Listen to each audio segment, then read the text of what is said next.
If you can't hear me in the back ever, just raise your hand. Okay? Okay, good. Mary and Pat have been going over this with me for a week now, trying to make sure that I wouldn't be nervous. And I am nervous. I used to talk for a living, and now I don't talk to groups very often at all. And so I've had some differences in my life. I want to thank Jenny and the Alumni Association for organizing an event. And it's so wonderful to see so many of you here. There have been, when I was trying to come up with the theme for the talk, I thought about it. And I have a box with every talk I ever gave, the note cards that I used. I gave at UNL, every speech I gave, I had note cards, and I decided to go through them. And I found out several things. In year 2, I was thankful that there was me and a graduate student, and we got a secretary that year, who was very good. And she took the second year off maternity leave and had all the letters pre-sorted by zip code. They had to all be in order in those days, and you had to do it all yourself. And she left in March on maternity leave. And we survived without her during the summer. So things have changed a lot. And I was very pleased during my time here that we appeared important enough to have additional staff. And the other thing that as I was looking through my notes, one of them was a meeting I had with Chancellor Massengale. His secretary called me up and says, the Chancellor, you said something to the Chancellor and he wants to follow up with you. And I thought, boy, I have some power here. I talked with Sarah Oakley and she told me, calm down. That might not ever happen again. So think about carefully what you're going to say. And it was all on classes. What classes did we run out of? And as I think about that over the years, especially when Jenny started, we trained the colleges to look at what number of classes and how do you predict class size and how many students need these seats, and so that we don't have to do that anymore. And that's one reason why this works, is because we did that. I said something to the Chancellor, he said something to the Vice Chancellor of Academic Affairs. In those days, he had a part-time faculty member, was the only person on his staff. And she says to me, why didn't you talk to me before you talked to the Chancellor? And I said, well, the Chancellor asked me. But next year, she was there working with me from the beginning of the summer. How do we do classes and how do we have more space? So every year I gave this talk on team building. And we know that the key to orienting new students was a group of current students who were the staff. And so the student staff have been the backbone of our training program since day one, I believe. So if anybody was student staff, if you please stand and be recognized.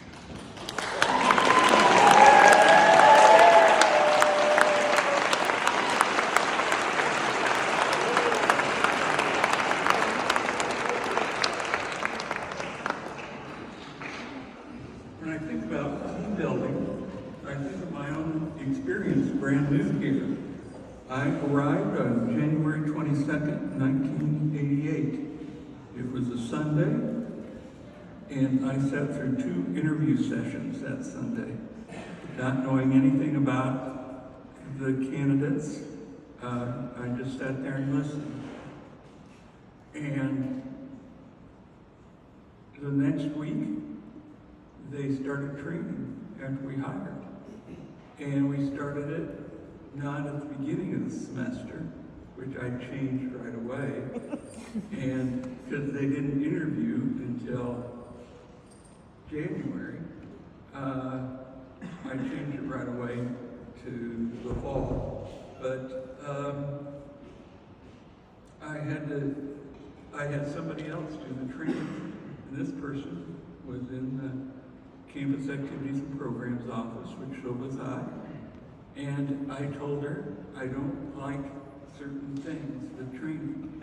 And she says, what? And I said, I don't like when people blindfold people and they are in public. And she had us walk through the building blindfolded. And it was, I thought, embarrassing. And then she did the Calvin Crest team building, and I told her, I saw what she was going to do, and I said, do not do this exercise. That's where you stand on a picnic table and you fall over in people's arms. And I said, do not do that. And she did it anyway. And the next year, I took over.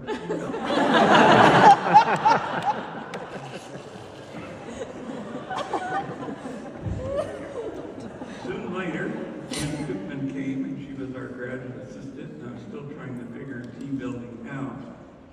And I asked her to look at team building, and she came up with a method on what kinds of activities to have and what kinds of learning outcomes you should have. And she did it during her graduate assistant years, and then years and years and years afterwards as a volunteer. She's been invaluable to our program, and thank you again.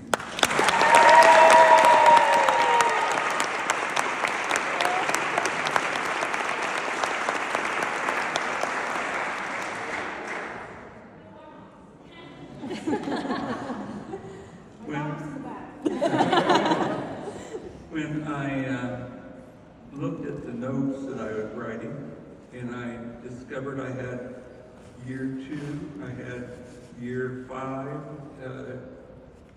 and sometimes I was lazy, and I just put in the changes, the card changes of people's names differently. Because what did I concentrate on? One was the NSE helped orientation leaders become better, confident speakers and presenters. And one time, Jane Wade Anderson, who was the director of Greek Affairs, told me, Pat, they aren't as good as they think they are. And I asked her, why did she think that? And she said, because they just have confidence without knowledge. We worked really hard on making sure that people learned and people could back up what they were talking about.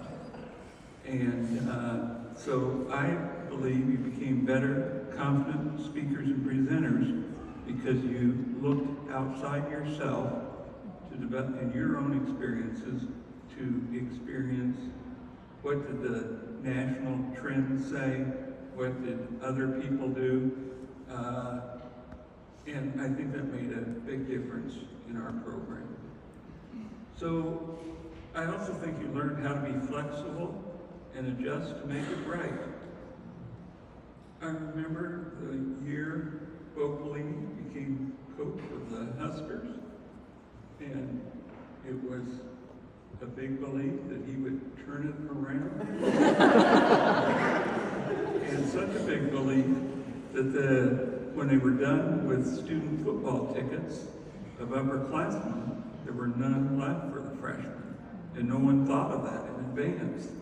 And we had to convince all these people who were going to want football tickets that it wasn't a big deal.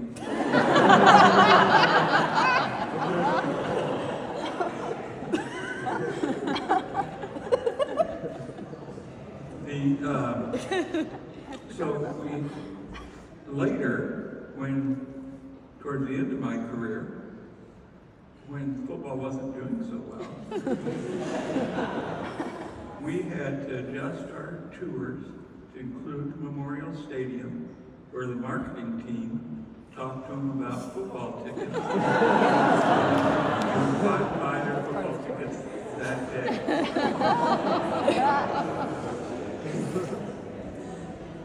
So I hope you learn all kinds of skills that transfer to your work.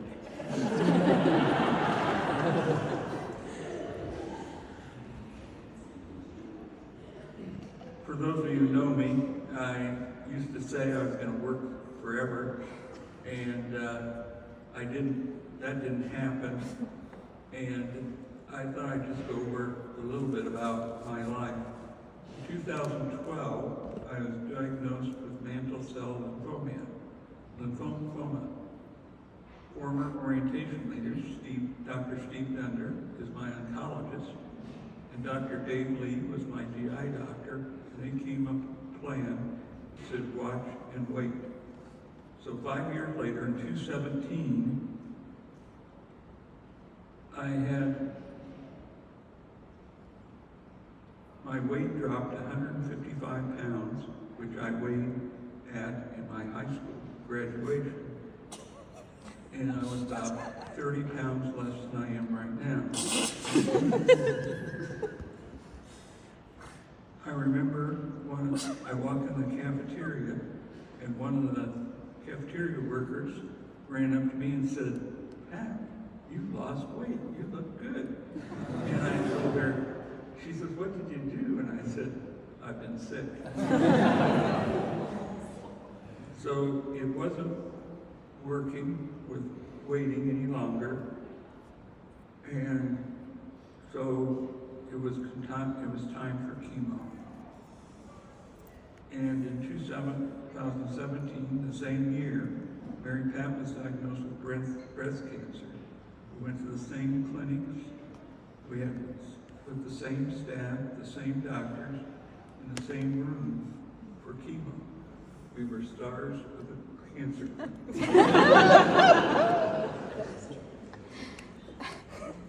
It was determined that in January 2018, it was determined that I was a good candidate for stem cell transplant, which would hopefully leave me cancer-free. But what I developed, I was very sick, and I developed something that they thought was brain cancer. After 10 days at the med center, waiting for the results from a brain biopsy, a young resident came in the room late one night to tell Mary Pat it was a brain infection, which Dr. Detter thought that's what was the problem. Heavy-duty drugs came on board. I was hospitalized for a long time. And then, what happened was, similar to people who had strokes, I had to learn to walk again. I had to learn to do all kinds of things again. And I was starting to get better. And then I got a serious, painful case of shingles. So I want to ask everybody, if you are eligible for a shingles vaccination, get it. Get it as soon as you can, because it is awful. It is awful. And so I had that in addition to everything else. I got home, and at the same time, I collapsed a handful of times, which was a puzzle for the docs. Most of them attributed it all to the brain infection. By the time the year ended, I had a pacemaker and a defibrillator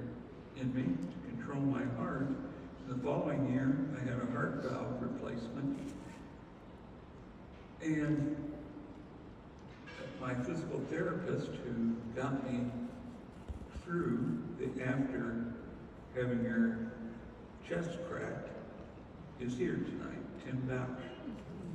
I don't know where.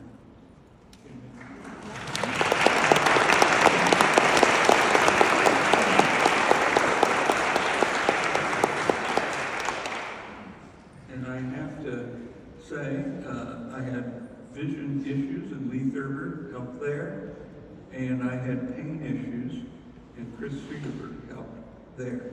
So I've had a lot of past orientation leaders who are in the medical field who have helped me. I've been to every hospital in Lincoln and have had many ambulance rides. Am I riding my bike? No. I have Parkinson's syndrome, and because of the stiffness, especially in my right leg, it throws off my balance. But I am good. I am adjusting to retirement. I volunteer at our parish thrift shop. I am a teammates mentor. I lecture at church. I'm a member of the St. Vincent de Paul Society, which goes out and helps people with their immediate needs. Generally, it's people whose power is being turned off, and we will give them the money for to get their power turned on. Or we don't give it to them, we give it to the power company. And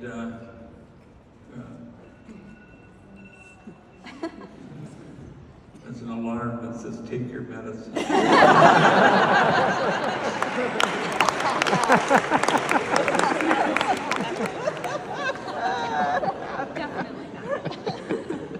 I work at Matt Alvin Kitchen once a month. I'm on the dish crew, so I do help there, and it's always amazing when I see the people there and what they go through. And I'm a member of the Knights of Columbus, so I do a lot of church activities. And our travels since we retired have included Ireland, Colorado, the Tetons, Florida, the Outer Banks of North Carolina, the Scottsbluff area, Nebraska City, and California many times. Why California? Michaela and June, my second and third children, we both live in California, so we get out there to see them many times. So at this time, I would like to talk about my recovery a little bit. It was difficult,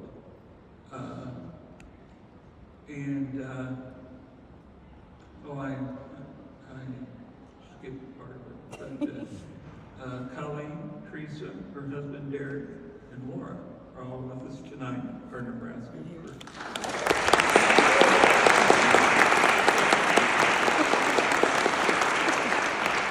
We're grandparents of 3 little boys, and Colleen, our oldest daughter, is expecting twin girls.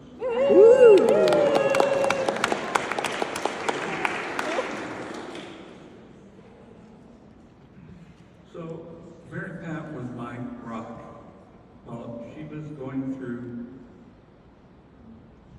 her chemo and radiation, she was with me in Omaha, and we asked to transfer it to Omaha, and no one would take another doctor's case and without starting over again. So she drove home to Lincoln nearly every day to get her treatments and would come back to be with me for the night. When she needed a break, she had her brother fly in from Washington, D.C., and my son coming from California. I think he was there. And so I always had somebody with me at night. And I thought it was that she was worried about me, and she says, it's because you didn't behave yourself. I think one of the worst things about my treatments was I needed to be still. In my first chemo infusion, it started running me, and I was up walking, and the nurses were yelling, sit down, and they gave me some stuff to put me out right And I was forever wanting to get up at night and get out of my bed, and that was one of the problems. So in a way, I got back to work, and I went to work for a little while, but I kept falling, and I fell at big events, and so my boss was sure that I wasn't capable of running these big events when I fell down. And so they sent me home, and I couldn't go back without doctor's permissions.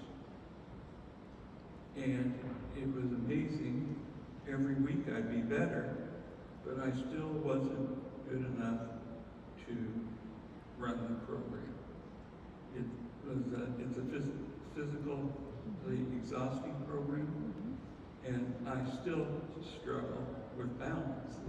As we said, I don't ride a bike, even though I rode a bike every day to work for nearly 30 years.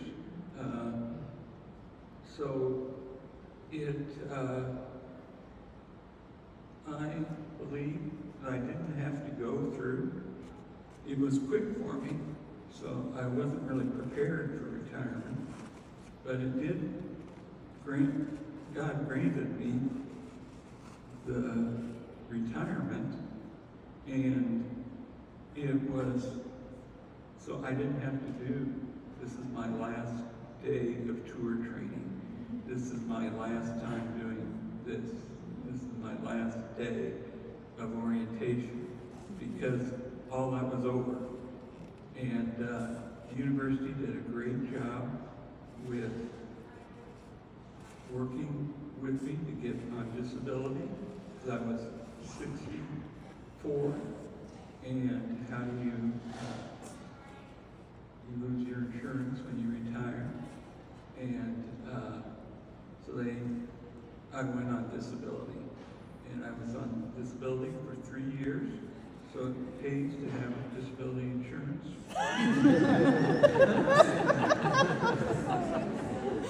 When I came here in January of 1988, there was this guy in the union who was the director of finance, and he was going over the sheet with me. What should I do?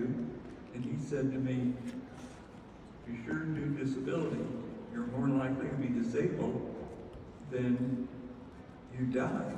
And everybody gets life insurance."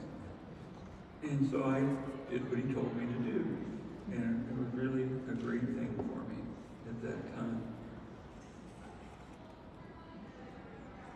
Jenny had worked with me, and she really did the last year of my working. She did all the work. And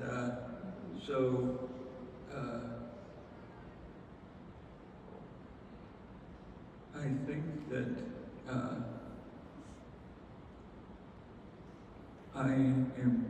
I was prepared to be able to go up and watch her team as she continued to hire wonderful students. And what did I learn? What did I learn? That no year was the same. Each group is unique, and I love this about this work. And I think those students, I don't know if they're here tonight, but there was one group where we were the only program in the Big 12 to have in-person orientation. Everybody else did it by computer. And to think about those students, why did everybody else not do it? There's a sense of fear there. But Jenny was daring, and it worked. And what I saw, I went up there twice that year, and every time she said it, the crowd looked thrilled. They looked like, whoa, we're here. The parents really enjoyed that.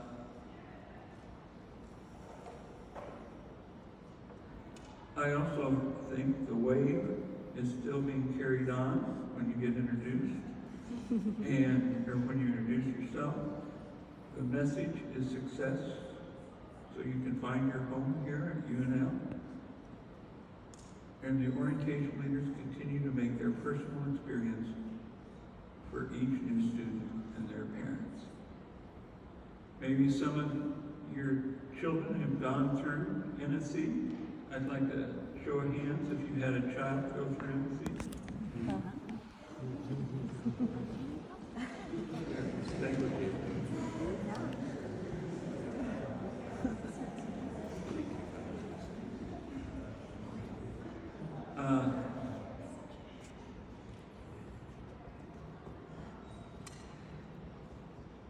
The Pat McBride NSE Excellent Fund, Excellence Fund.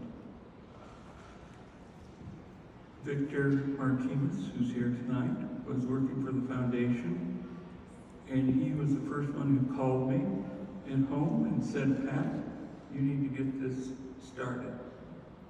And then Josh Egley called me and took me out for lunch. And he talked about it more seriously. But I had tried to start something earlier, and I was told by the people in the foundation that it's very rare for someone in student affairs to have an endowed university fund named after them. Well, I am honored that this one is endowed and it's named after me. So I did what people didn't think could happen. I could have an endowed scholarship after me, and that will help Jenny do her work. And I am honored that this has happened to me. My dad died at 69. I considered him elderly. Now that I will be 70 in April, I think 70 sounds young. But it did force me to look at my life, and I've been working on my spiritual life. And there are many things God's blessed me with. I married a wonderful woman who sacrificed many summers and Saturdays while I ran the program. I have a family that I'm so proud of. I had a job I loved and felt like I made a difference to the people in my work. I enjoyed every day I was at the University of Nebraska. I'm seeing a counselor right now to help me get through all this. And he said to me, you loved your job. How did you know you loved it? And I said, every morning when I walked from the admissions office to the union, walked to the back door of the union, and I would have my shirt and tie on, and I thought, we're going to knock this over. We're going to hit the grand slam home run today. We're going to do our job, we're going to do it well. And I think that's, regardless of those people before me, that's what I inherited, was that kind of thing, and it's been passed down from year to year, and primarily the student staff. And I think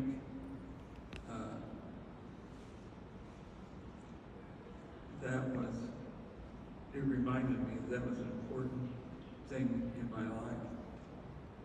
I want to thank all of you for giving that to me, which are the things I feel God blessed me with. And I will pray for each of you